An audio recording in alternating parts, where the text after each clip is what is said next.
আসাম সরকারের উদ্যোগে বিদ্যুৎ খরচে বড় সম্মিতি সাধারণ মানুষের জন্য। বিদ্যুৎ বিলে ব্যাপক সাশ্রয়। আসাম সরকার পিএম সূর্যঘর মুফত বিজলি যোজনার মাধ্যমে দিচ্ছে আকর্ষণীয় ভর্তুকি। ডিজিটাল ও সাশ্রয়ী বিদ্যুৎ ব্যবস্থার দিকে এগোচ্ছে আসাম সরকার। সাধারণ মানুষের বিদ্যুৎ বিলের চাপ কমাতে নেওয়া হচ্ছে একাধিক গুরুত্বপূর্ণ পদক্ষেপ। বিদ্যুৎ ট্যারিফ কমানো।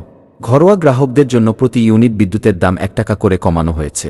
এতে উপকৃত হবেন প্রায় 84 লক্ষেরও বেশি পরিবার, বিশেষ করে যারা কম বিদ্যুৎ ব্যবহার করেন। সোলার বিদ্যুৎ ও সাবসিডি সুবিধা। কেন্দ্র সরকারের ফেমসোরিয়া ঘর মুফত বিজলি যোজনার মাধ্যমে বাড়ির ছাদে সোলার প্যানেল বসিয়ে মাসে প্রায় 300 ইউনিট পর্যন্ত বিদ্যুৎ খরচ কমানো সম্ভব। সরকার দিচ্ছে আর্থিক সাবসিডি। যদিও সরাসরি কি বিনামূল্যে বিদ্যুৎ কি দেওয়ার ঘোষণা নেই, তবে ট্যারিফ কমানো, সোলার প্যানেলে ভর্তুকি, ডিজিটাল বিদ্যুৎ ব্যবস্থার মাধ্যমে সাধারণ মানুষের বিদ্যুৎ বিল কমানোর বাস্তব চেষ্টা চলছে। সচেতন হন, সরকারি সুবিধার সঠিক ব্যবহার করুন।